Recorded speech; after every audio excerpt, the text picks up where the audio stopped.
Huwag papayag na wala kang alam sa balita. Maiiwan ka niyan. Huwag kang papayag na hindi mo alam ang latest. Ma-out of place ka niyan. Programang hatid ang tamang balita at tamang impormasyon. Hindi lang sa Maynila, kundi sa buong bayan. Ronda Pilipinas. Pinakabago at pinaka-updated na mga pangyayari. Ihahatid live. Ronda Pilipinas. Kasama ang gigising sa inaantok mong dugo, si Dennis Antenor Jr. Ronda Pilipinas. Makinig sa buong Pilipinas sa DWIZ Manila hanggang saan mang sulong nationwide sa lahat ng DWIZ local stations sa buong bayan. Watch din ng live sa Aliw 23 at sa Facebook at YouTube ng DWIZ Ronda Pilipinas.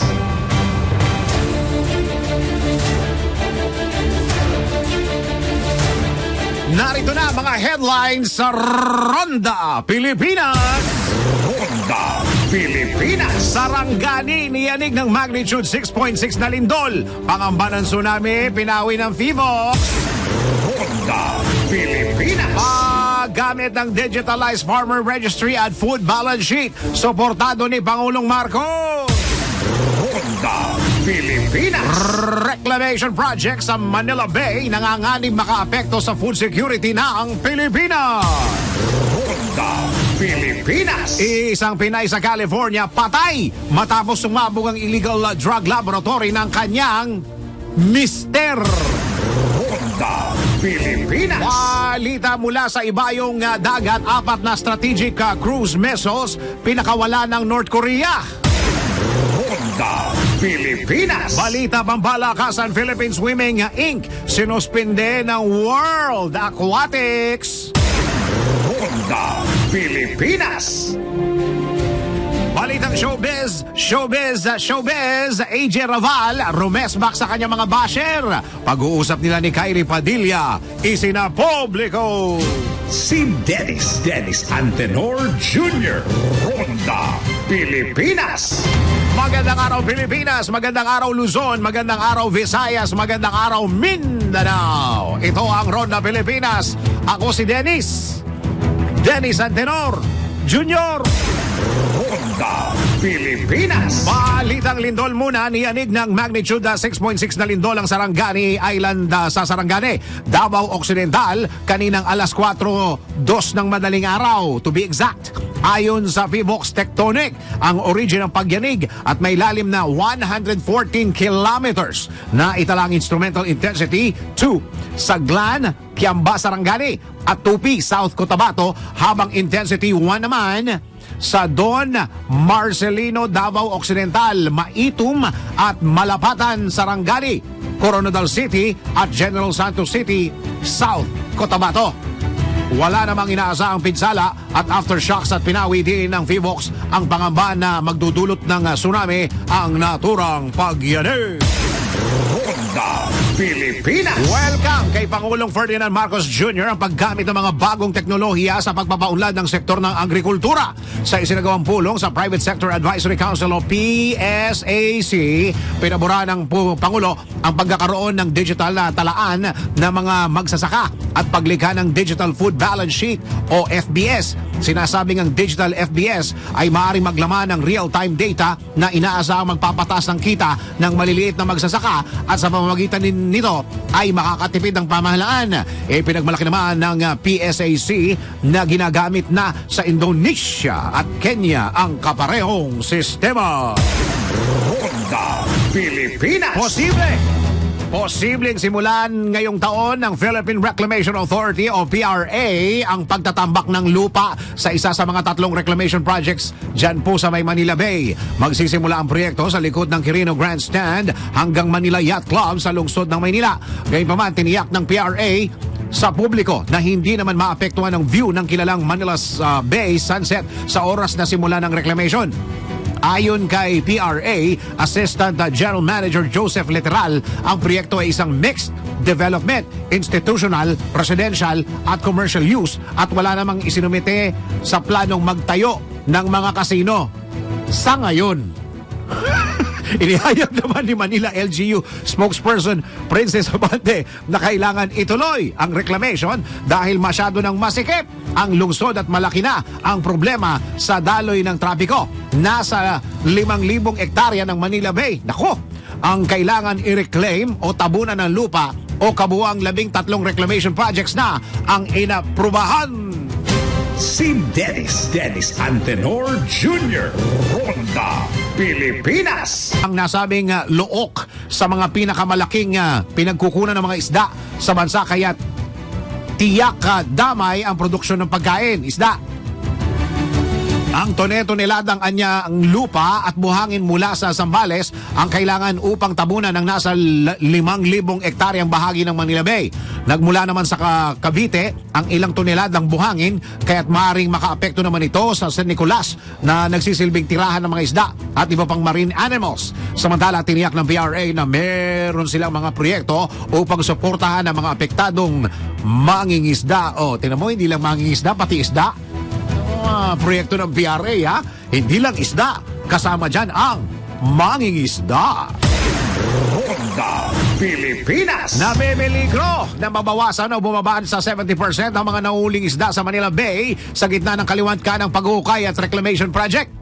Ito ang ibinabala ni pambansang lakas ng kilusan na mamalakaya ng Pilipinas o Pamalakaya Chairman Fernando Hicap kung hindi matitigil o mababawasan ang mga nasabing proyekto na nagsimula pa noong 2021. Ayon kay Hicap, halos wala nang mahuli ang mga mangingisda sa Cavite. Kasama po dyan ang Bataan. At kung meron man ay hindi na sapat para sa pang-araw-araw na pamumuhay ng mga mamalakaya. Hiniling ng nila sa Bureau of Fisheries and Aquatic Resources na magkaroon ng dialogo hinggil sa dredging activities sa Look ng Maynila.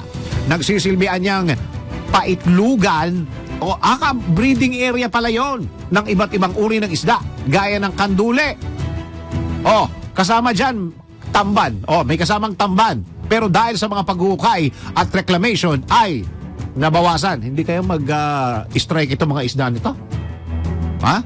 Idinagdag pa ng pamalakaya na 46 na reclamation projects ang nakalatag. Dami!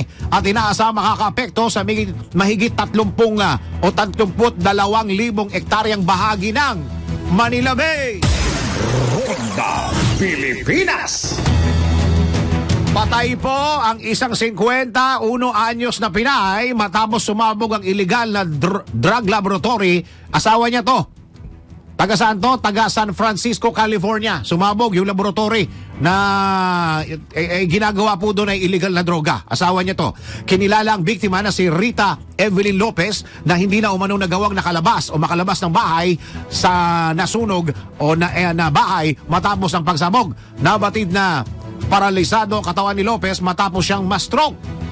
Nakaligtas naman ang Amerikanong asawa ni Lopez na si Baron Price na harap ngayon sa patong-patong ng mga kaso kabilang na ang involuntary manslaughter. Nagpapatuloy naman ang investigasyon ng mga otoridad sa hinang pagsabog. Si Dennis Antenor Jr. Ronda Pilipinas. Tuloy-tuloy ang mga balita sa Ronda Pilipinas. Samantala, nalagasan ng Pilipinas ng halos kalahati ng mga mangrove o bakawan sa mga nakalipas na taon. Batay po sa ulat, mula 500,000 hectares noong 1918 ay bumaba na ito sa 240,000. Mula 500,000 naging 240,824 hectares noong 2010. Kabilang sa mga rason sa pagkawala ng mangrove forest ay ayan na, reclamation projects at paglikha ng mga palaisdaan. Ayon kay UP Diliman Institute of Biology Associate Professor Severino Salmo III, ikalawa ang Pilipinas pagdating sa pagkaubos sa mangrove sa ASEAN region. Alam mo, number 2 tayo. Nabatid na ang mga bakawan, makinig ha, ang nagsisilbing coastal protection sa ilang komunidad sa bansa laban sa natural calamities at iba pang environmental threats. Ang mangroves din ang tahanan ng mga isda at nagpapabuti sa kalidad ng hangin.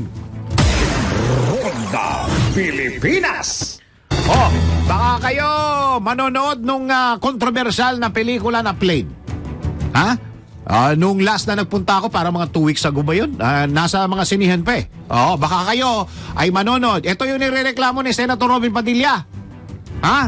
Ito yun. Kung nanonood po kayo ng Senate hearing, yung mga hearing diyan. Ito, makinig kayo. Baka gusto nyo panoorin. Akala nyo, pinopromote ko. Ito, pakinggan nyo to ha. Hindi na. Oh, tingnan mo. 2 letra pala. Ay, 2 word pala. Oh. Hindi na ipalalabas sa bansa ang pelikulang Plane. Maagunita ang nag-privilege speech si Senator Robin Padilla para iban sa Pilipinas ang nabanggit na pelikula na anya ay nagpapakita ng masamang imahe sa Mindanao. Sinabi ni Movie and Television Review and Classification Board Chairperson Lala Soto Antonio na sumulat noong February 21 ang kumpanyang Pioneer na sila po ay nagdi-distribute na ng pelikula na iurong na ang palabas ng pelikula kung saan hindi iuurong, i-stop na. Oo, ipatitigil na kung saan hindi na mapapanood. Hindi na mapapanood ang nasabing American film sa kahit saang mga sinihan at streaming services o online movie platforms at na nag-ooperate sa bansa. Naku, lalong magiging maintriga sa mga Pilipino to. Ang tanungan ng Pilipino dito, may link ka ba? May link ka ba ng movie? Samantala, sinabi naman ni Senator Tito Soto na maaari pa rin humiling ang distributor ng permit para ipalabas ang pelikula, pero kapag tinanggal na ang eksena na inaayawan ni Senator Robin Padilla. Ang problema dito, yung mga streaming services, hindi naman lahat siya sa Pilipinas. Meron ho dyan, karamihan dyan alam ko na sa Singapore yung mga streaming services. So pwede pa rin. Pwede pa rin. 'Di ba? Lalo na yung may tinatawag ngayon na link nakalimutan ko na. Mamaya pag naalala ko, merong link na tinatawag na kapag ikaw hindi mo ma-access dito, meron kang bibili na link para ma-access mo maski nasa ibang bansa. Okay. Si Dennis Antenor Jr. Ronda Pilipinas. Ay, sandali. Banatan ko lang binubusisi ng Senado ang mandato ng MTRCB kasi kakabit, Movie and Television Review and Classification Board. Kasunod na rin ito ng pangunguna ni Senator Robin Hood Padilla sa hybrid meeting ng Senate Committee on Public Information and Mass Media hinggil sa operasyon ng MTRCB. Ito ba yung hearing na nagalit si Senator Robin Padilla sa isang direktor dahil pumapalakpak? Pumapalakpak dahil sa spill ni Senator Grace po? Bawal kayong pumalakpak dito sa hearing na ito sabi ni Senator Robin. Ba't ba? Lahat ng mga senador ngayon maiinit ang ulo. Diba? Sinabi ni Padilla na lalo na't mula siya sa entertainment industry, nais nilang matiyak na malakas at mabisa ang paggabay ng MTRCB sa mga manonood, lalo na sa mga kabataan, mula sa mga palabas at audiovisual media sa anumang paraan, anyo at plataforma. Suportado naman ni Senador Ramon Bong Revilla Jr., isa pang taga-movie industry, ang pagpapalawak sa mandato ng MTRCB. Subalit, dapat na iangkop ang operasyon ng ahensya sa nagbabagong demand ng trend ng industriya. Ronda Pilipinas. Samantala, tanggap po tayo ng isang report mula sa labas ng Himpilon. Tanggap tayo ng isang report mula dyan sa Batangas. Nandyan si Kuya Mar Olete. Mar, go! Yes, magandang araw kasamang Dennis. Naging masaya nga itong selebrasyon ng Women's Day 2023 na pinamagatang We for Gender Equality and Inclusive Society dito sa bayan ng Santo Tomas.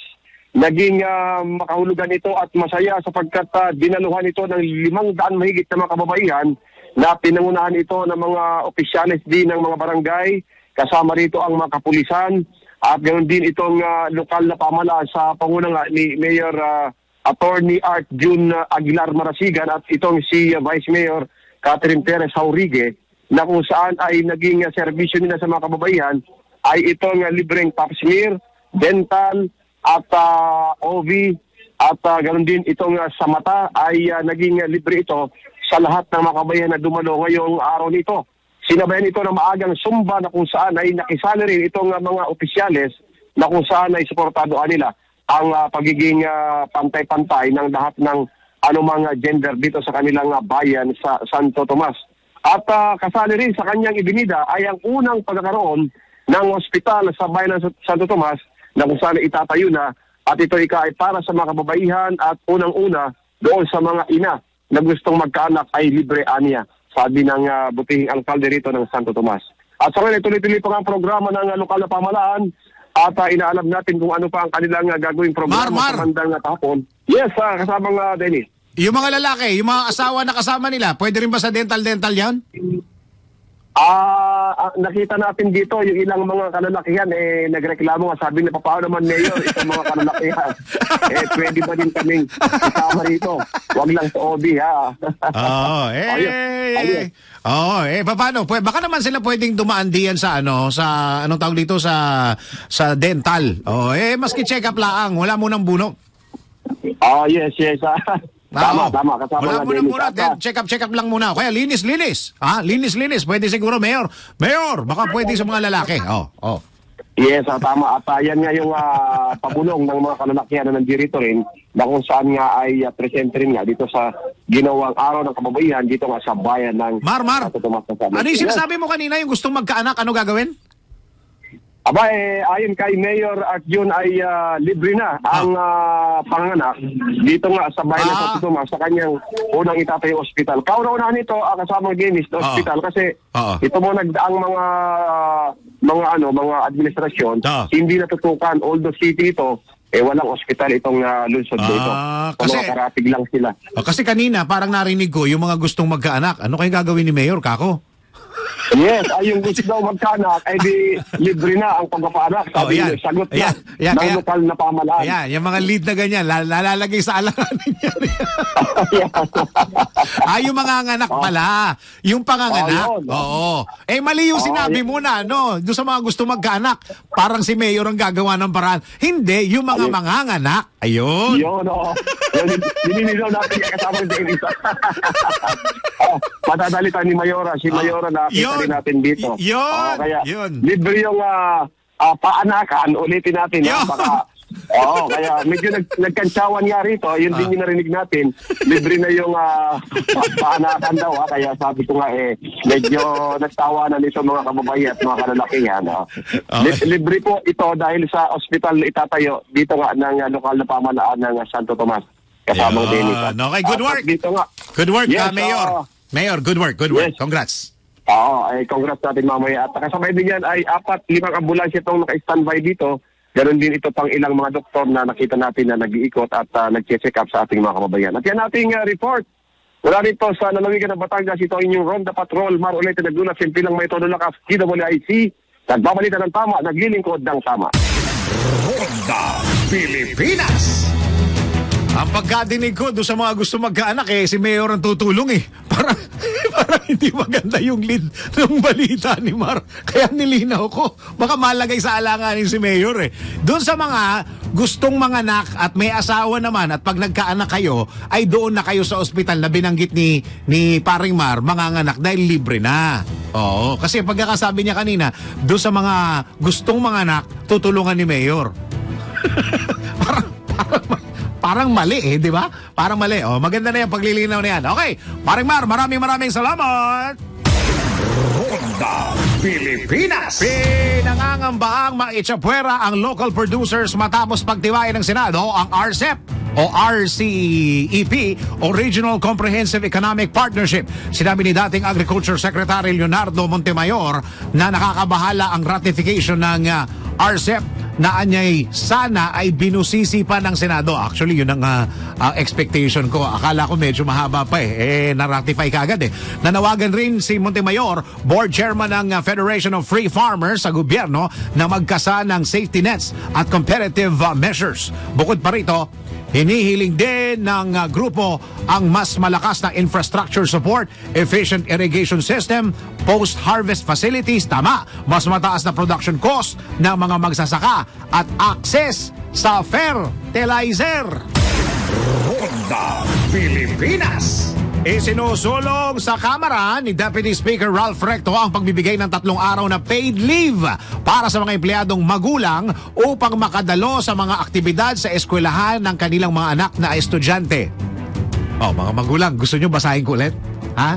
Ha? Ha? Okay. Iulitin natin para doon sa mga hindi masyadong na attentive sa item na to. Ulitin ko ha. Isinusulong sa Kamara ni Deputy Speaker Ralph Recto ang pagbibigay ng 3 araw na paid leave para sa mga empleyadong magulang upang makadalo sa mga aktibidad sa eskwelahan ng kanilang mga anak na estudyante. Oh. Ha? Ayaw, sabi ng mga magulang. Sabi ng mga employer, lagot. Sa ilalim ng House Bill 6966 o School Visitation Rights Act na inihain ng kongresista mula sa ika-6 na distrito ng Batangas, mapapalakas pa ang pakikipag-ugnayan ng mga magulang sa education system sa magitan ng pagsuporta sa mga aktibidad ng kanilang mga anak. Tama to kasi minsan hindi pupunta kasi sabihin nila sa anak nila, sayang naman yung sweldo anak. O ngayon, hindi na. Ipinunto ng mambabatas na may parent, employee o legal guardians na hindi basta-basta makaka-absent sa trabaho para magtungo sa paaralan at lumahok sa school activities. Sakaling maisabatas, sinabi ni Congressman Recto na mabibigyan ng karapatan, panahon at pagkakataon ang mga magulang upang makibahagi sa educational at behavioral conferences ng mga batang estudyante. Tanong! Paano kung ang desisyon mo wag na lang pumunta at nagkaintindihan kayo ng asawa mo na siya na lang ang pupunta? Double pay? Ano ba yung mga tanong na yan? Sige, tuloy-tuloy yung balitaan. Ronda Pilipinas. Pagbigyan nyo na ako, holiday naman ngayon eh. Tatanggalin na ng Philippine Statistics Authority ang online registration portal nito. Oh, bakit? Para sa registration ng Philippine Identification System sa halip na ay nagpatupad ng walk-in system sa buong bansa. Yan ang ba sinasabi ko, kaya naalala ko si Senator Miriam Defensor Santiago. Simula kahapon ay inilarga na ng PSA ang full implementation ng bagong walk-in system na magiging daan umano na mas mabilis at kumbinyenteng registration. Ayon kay PSA Undersecretary Dennis Mapa, maaari nang magtungo sa anumang registration center ang mga nais magparehistro sa PhilSys at hindi na kailangan magparegister sa online step 1 via register.philsys.gov.ph. Alam ko ba digitalization tayo? Inaanyaya naman ni Dennis Mapa ang lahat ng magtungo sa registration centers at mapabilang sa milyon-milyong nagpaparehistro na sa PhilSys. Ako nag-walk-in po ako. Hanggang ngayon wala po yung ID. Hanggang ngayon Yusek. Hanggang nitong Lunes, Enero 20, aabot na sa 76,681,716 Filipinos ang rehistrado na sa PhilSys. Oo. Tinataya naman na 22.2 million e-PhilID ang inisyu habang nasa 23.9 million PhilID na ang i-deliver. Hindi ako kasama rito sa 23 million na na-deliver hanggang nitong Pebrero. Ajis! Si Dennis Antenor Jr. Ronda Pilipinas. Teka, rondahan muna natin ang mga bataan. Alam mo yung commercial ng bataan? Ano mo, sunod doon? Matamis, di ba? Naabutan nyo ba yan? Bataan! Matamis. O, teka muna, puntahan natin ng bataan. Nasa linya mo si June Bringula. June, paring June, go! Magandang umaga. Inaabot mo pala yung bataan matamis. Tagal-tagal din. Mukhang bata ka pa naman. Hindi, ano yan pagka mga seminar ako tungkol doon sa mga paggawa ng commercial, isa yan sa mga tumatak ng dekada. 70 ba yan? Kuyang? 60 hanggang 70. 60, 70. Yung bata. Isa yan sa mga ano eh. Ba yun? Tama. Oo. Kasi nga kami, inabot namin ikaw bata ka pa, inabot naman. Kasi napag-uusapan niya. Hindi naman ako ganun katanda, Kuyang. Kaya nga sabi ko bata ka pa. Oo. Inabot mo pa rin yun, pagkatagal-tagal, ilang bata na yan. Pinag-aaralan namin yan pinag-aaralan namin yan, yung mga bataan matamis. Tapos meron pa isa, yung Ever Ready Newscast. Yan, nabot din. Isa yan sa mga isa yan sa mga pinag-uusapan namin pagka nagse-seminar ako. Oo nga. Sa paggawa ng commercial. Elementary ako noon nung nadidinig ko yan kay Janet de Leon. Teka, singit ko lang ito. Sige. Si Greg Refraction ng Philippine Daily Inquirer dito sa Bataan, sabi niya, pare Jun, pakisabi kay Dennis, nakikinig po kami ng pamilya ko. Yun! Hindi na kami maglilipat ng istasyon. Yun! Dumadami tagahangam mo rito. Yun! Kaya nga meron tayong commercial dito, walang patayan at walang lipatan. Ito naman yung ating magandang balita dito sa Liligan ng Bataan. Aprobado na sa Committee on Health sa mababang kapulungan ng Kongreso ang House Bill 5600, an act increasing the bed capacity of Bataan General Hospital and Medical Center sa lungsod na Balanga mula sa dating 500 bed capacity ngayon ay magiging 1,000 na ito. Ayon ito mismo kay Congressman Abet Garcia ng ikalawang disito ng lalawigan ng Bataan. Kasabay ng pag-aproba sa naturang panukalang batas ay inaasahan na mag-ooperate na rin ang cancer center dito sa lugar ng naturang pagamutan, kasama na rin ang pagtatalaga ng naturang mga pondo para sa naturang mga panukalang batas. Ayon pa rin kay Congressman Abet, layunin ito na mas masuportahan yung mga pangailangan ng pakalusugan ng buong lalawigan ng Bataan. Dati-dati kasi kapag dumadami yung pasyente ay nasa labas ng pasilyo, ang iba naman ay nasa sakyan lang nila, ang iba ay nasa ambulansya. Pero ngayon dito ayon kay Kong Abel, sa pamagitan ng panukalang batas ito ay madadagdagan na nga na mula sa 500 na magiging 1,000 bed capacity na at inaasahan na magiging sapat na ito para sa mga kababayan natin na magkakasakit sa buong lalawigan ng Bataan na hindi na dadalhin pa sa Metro Manila. Ang panukalang batas ito ay pa rin kay Kong Apet ay inendorso na sa Committee on Appropriation para magkaroon ng pondo at maging operation niya sa mga susunod na buwan. Bataan na Jumbrigula para sa Pilameto Dulakas, nagbabalita ng tama, naglilingkod ng tama. Ronda Pilipinas. Maraming salamat, Kuya John, mula sa Bataan. Hindi, Bataan lang. Oy, teka muna. Di ba parang holiday ngayon, di ba? Di ba? Dahil ano ng Malacanang yung holiday. Paano yung 30% ngayon? Paano yung bukas? February 25. Ang totoong people power, nasa 25, di ba? So paano yung mga nagkakalituhan na yung marami ng mga employer ang nagtatanong. Di ba? Ang daming nagtatanong kung paano yung bukas, yung mga employer. Kasi kung papasok ka ngayon meron kang, ano ba yan? 100%, 30%? 40? 30? May 30% na dagdag. Paano yung bukas? Ayan, marami nagtatanong. Kaya ngayon medyo sa loob ng opisina, medyo relax kasi yung iba wala Yung iba wala. So, may mga pagkakataon na pagka lumuwag-luwag kayo sa inyong mga trabaho, huwag niyong kalimutan umidlip.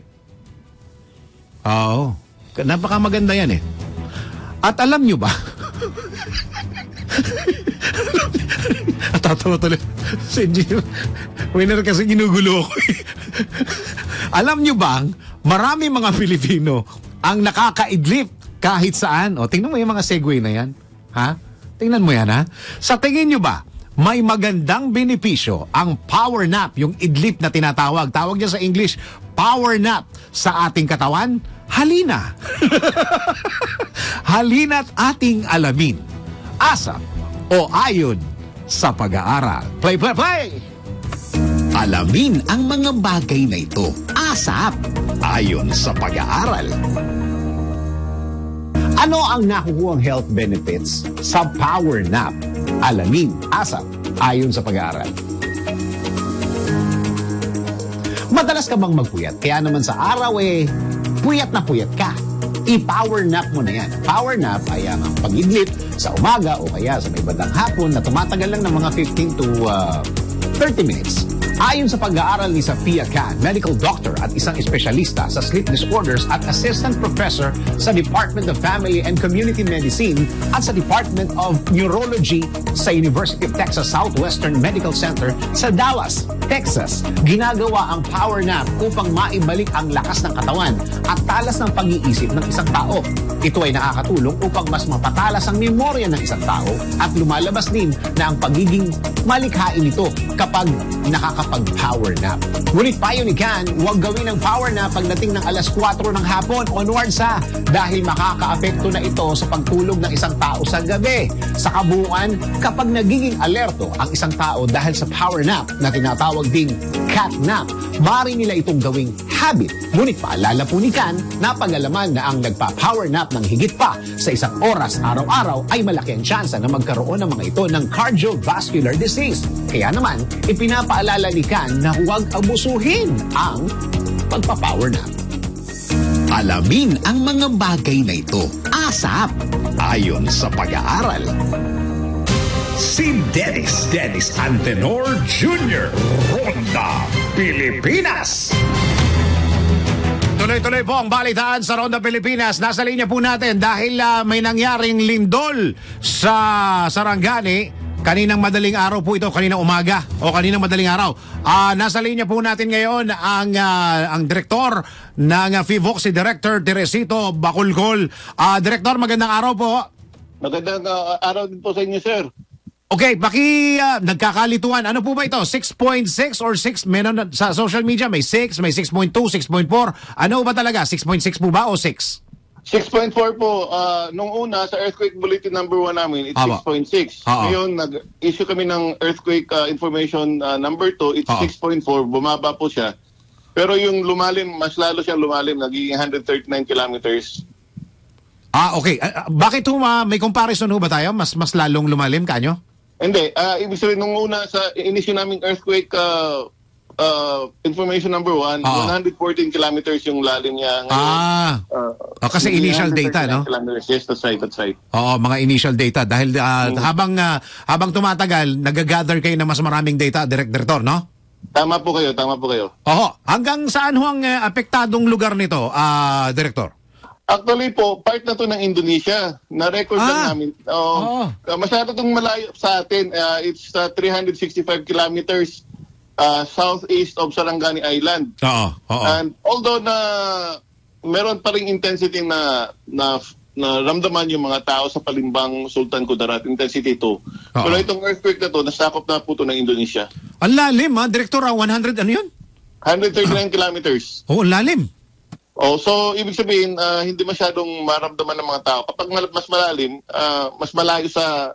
Mas maganda. Kapag i-project mo vertically,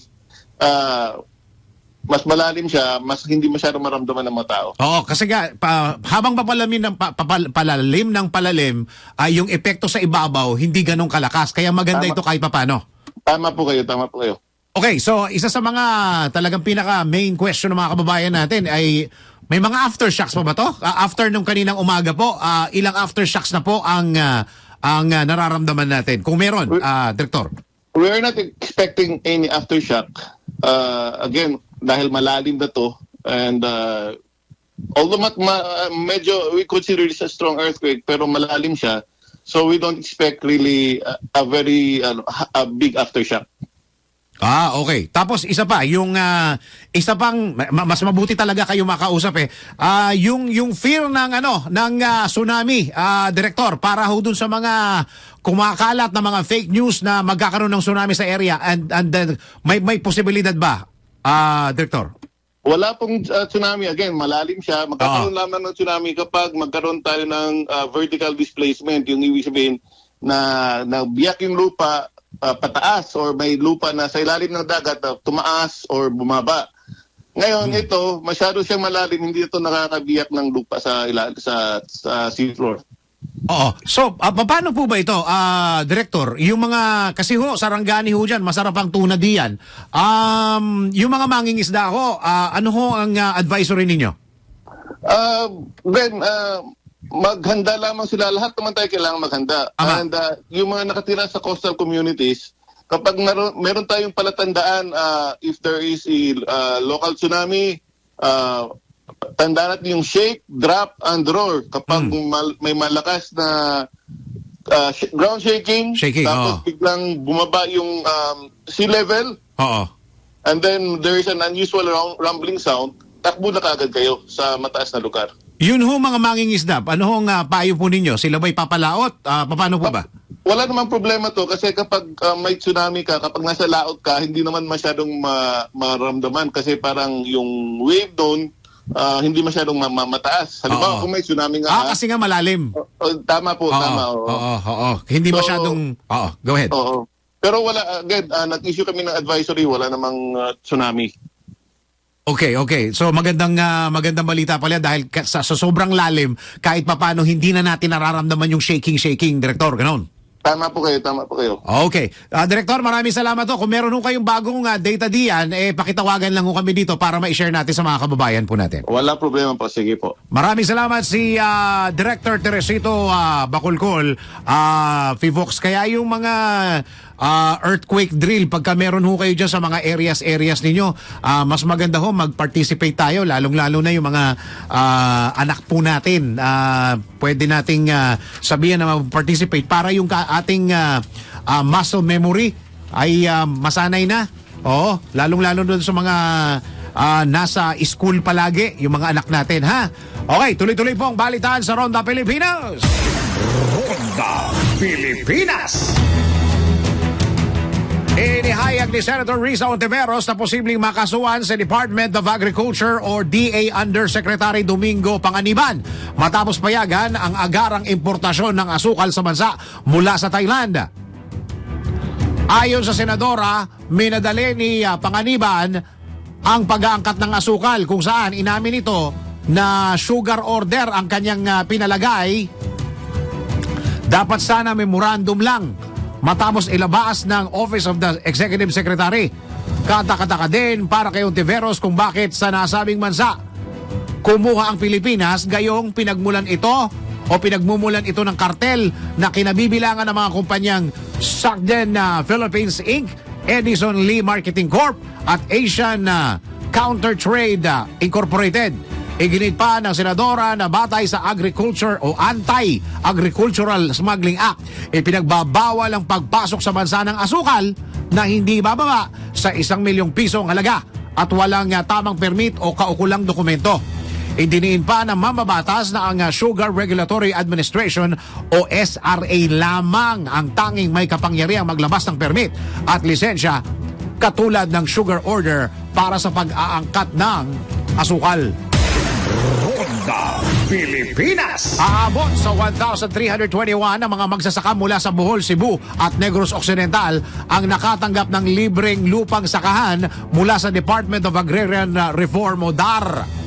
Ayon kay Secretary Conrad Estrella III, nasa 1,171.34 na ektaryang lupain ang kanilang ipinagkaloob sa mga agrarian reform beneficiaries ng Visayas. Ito'y bilang bahagi ng support to parcelization o parcelizate. Parcelizate. Ulitin natin, ha. Kumbaga parcel to,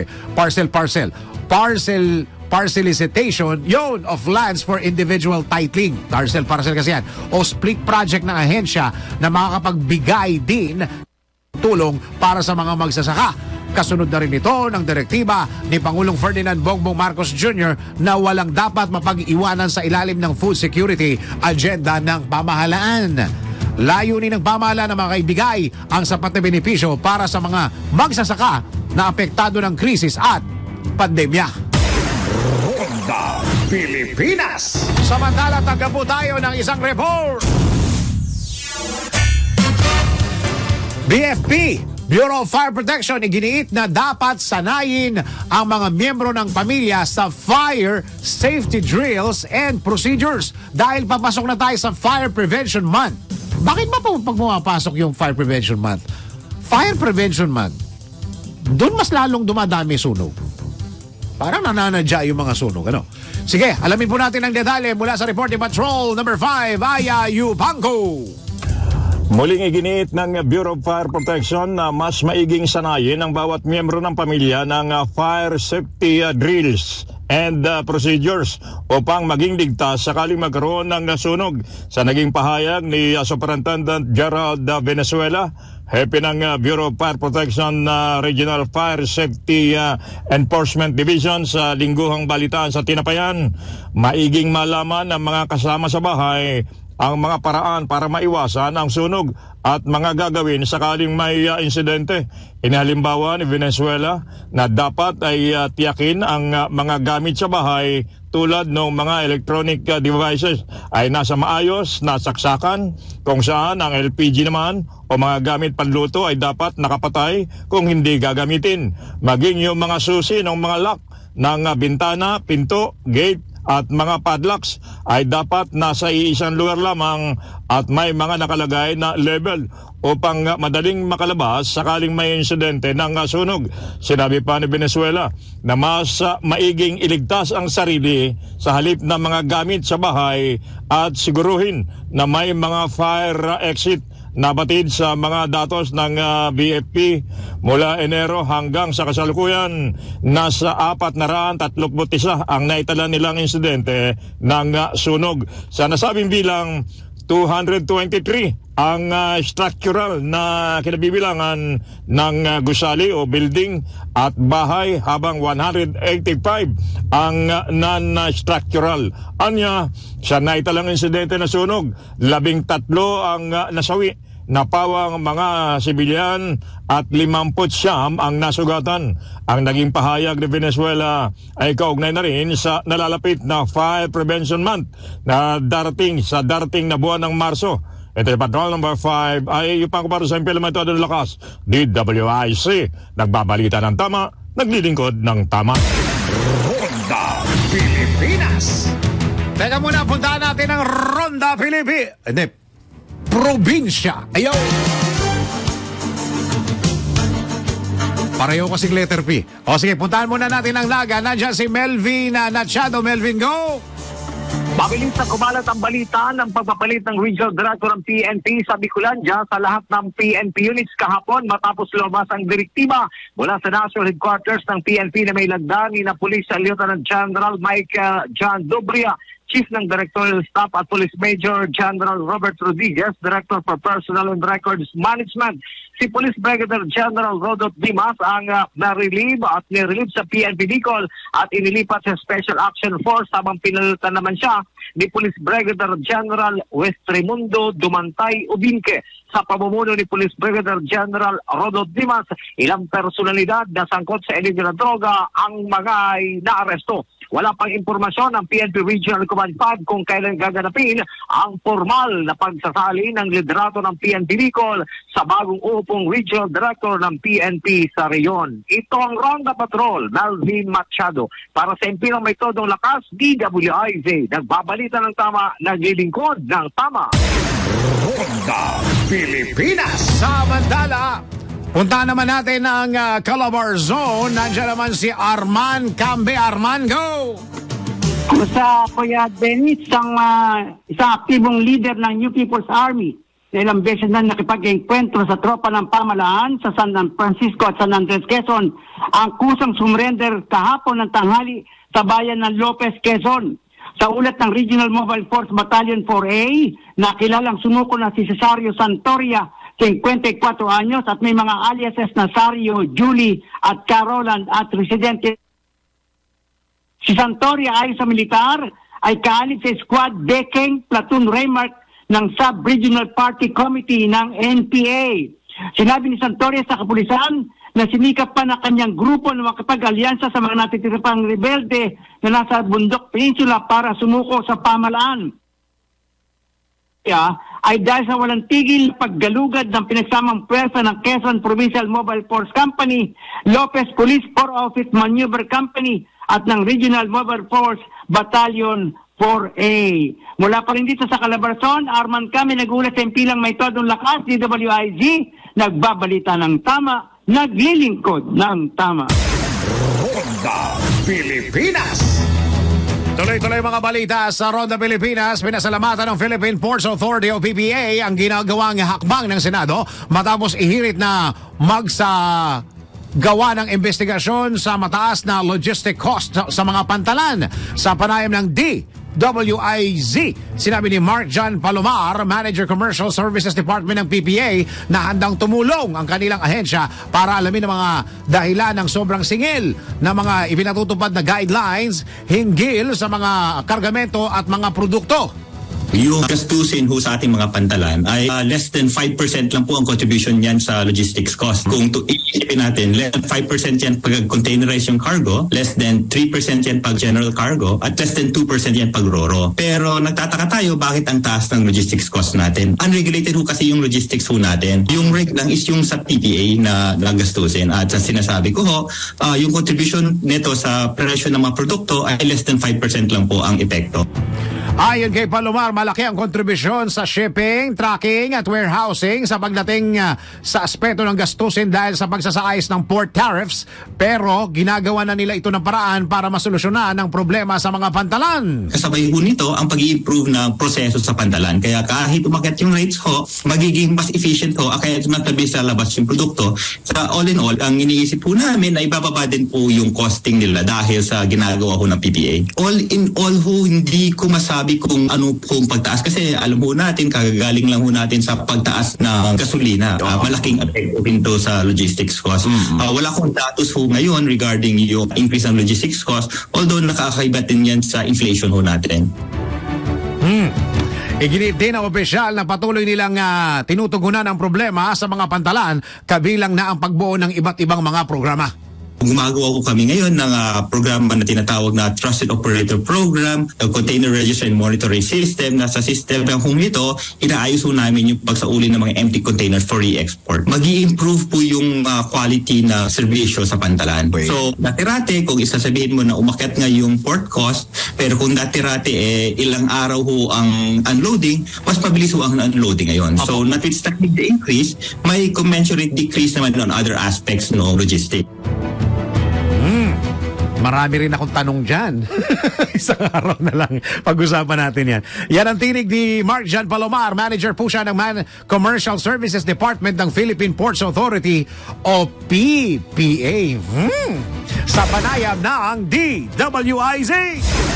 Ronda Pilipinas. Nagsagawa ng site inspection ng 3 miyembro ng Japan International Cooperation Agency o JICA sa MRT3 Depot Facilities Control Center. Ito'y bilang bahagi ng Technical Assistance Project ng JICA sa Philippine Railways Institute o PRI, kung saan kinilala nito ang pagkakumpleto ng MRT3 sa 72 bago ng tren na pangunahing kailangan sa isinasagawang MRT3 Rehabilitation and Maintenance Project. Layunin ng naturang proyekto na mapadali ang epektibong paglilipat ng teknikal na kadalubhasaan. Grabe naman to. Kadalubhasaan tungo sa mahusay na operasyon ng Philippines Railway System sa magitan ng PRI, ang Research at Training Center ng Department of Transportation na nakatuon sa pagpapahusay sa human resource ng railway sector. Ronda Pilipinas. Balita sa ibang bansa. Balita mula sa ibang bansa, nagpakawala na ang North Korea ng 4 na strategic cruise missile sa karagatan. Binigyan din ng NOCOR na ang naturang hakbangin ay panindigan ng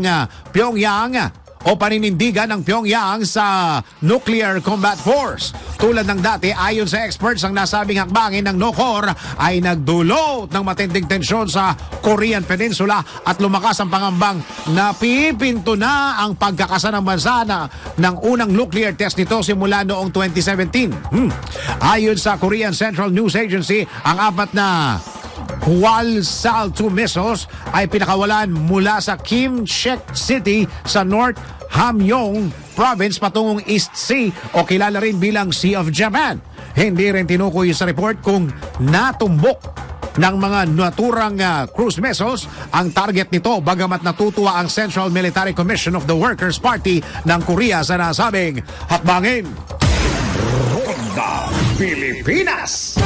sa sports. Sports tayo, sports. Sinuspende ng World Aquatics ang Philippine Swimming Inc. o PSI at inataas ang magsagawa ng eleksyon para sa National Federation Board of Directors sa magitan ng Philippine Olympic Committee o POC. Ito'y kasunod ng naging liham ng PSI sa Swimming World Governing Body kung saan nakapaloob rito na patuloy pa rin silang kinikilala ng Philippine Sports Commission o PSC. Nabatid ng PSC ay isang ahensya ng gobyerno na nagpopondo sa mga sports program. Ayon sa World Aquatics, hindi na maaring makalahok ang mga atleta ng PSI sa anumang kompetisyon ng WA. Parang daming problema dyan sa PSC na yan, ha? Bukod pa dito, inalisan na rin ang karapatan ng PSI na makadalo at makalahok sa mga, sa mga International Federation Congress.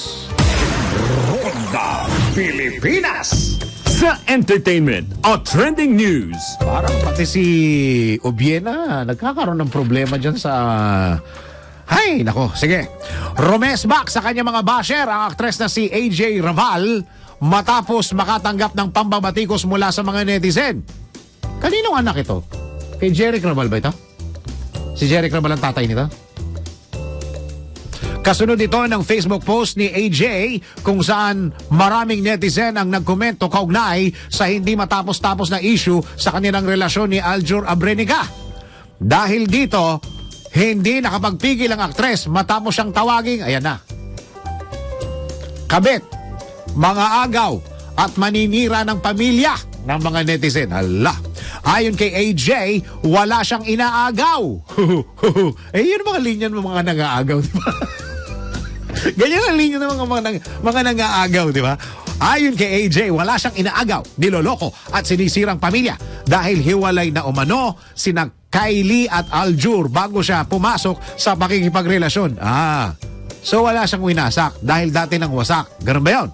Iginit pa ng aktres na okay sila ng ex-wife nila ni Aljur kung saan kanyang isinasa publiko ang isang screenshot. Convo, kabilang na ang thank you message ni Kylie kay AJ dahil sa pag-aalaga nito sa kanilang dalawang anak. Naguguluhan ako dito sa showbiz talaga, no? Sa kabila nito, naniniwala ang aktres na deserve ng lahat na maging masaya. Kaya itigil na lang ang anumang pambabatikos dahil hindi rin naman ito nakakatulong sa kanya umano. Ronda Pilipinas. Ay, nako. Talagang mga balitang mga third party na yan. Hindi talaga matigil-tigil, ano. Lalo na sa showbiz, ano. Ganun talaga. Siya. Doon sa mga nag-holiday ngayon ay sana all. Ha?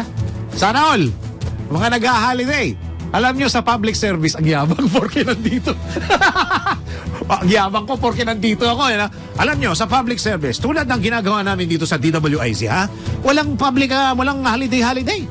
Sa serbisyo publiko, pag kailangan nyo malaman ng balita, ha? Nandito kami. Ang yabang, ano? Ngayon lang ako pumasok ng holiday. Ako'y may gagawin lang, kaya ako nandito, Okay, teka muna. Ang susunod na programa, nakalib pa rin ba yung dalawa? Yes, yes, yo, Topacio. Dapat pala ang nito. Yes, yes, yo, Juday. Ganun na. Diba? Yes, yes, yo, Juday. Hindi, kay Attorney Topacio pa rin yan. Yes, yes, yo, Topacio. Ang kasama po ay si Judith Estrada Larino. Talaga, mabuhay talaga si Juday, ha? Talaga naman, ha? Yan ang tinatawag na serbisyo publiko. Ha? Kahit na holiday, nandito kami. Ha? Nandito kami para magserbisyo publiko. Ha? Sige, sumagot ka. Maraming salamat, Pilipinas. Yan po ang kabuuan ng mga balita. Ako po si Dennis Antenor Jr. Uy, sa Lunes ulit, ha? Lunes, Friday po ngayon. Happy weekend, ha? Sa pagbabalik sa Lunes, alas 10 ng umaga. Ronda Pilipinas! Huwag papayag na wala kang alam sa balita. Maiiwan ka niyan. Huwag kang papayag na hindi mo alam ang latest. Ma-out of place ka niyan.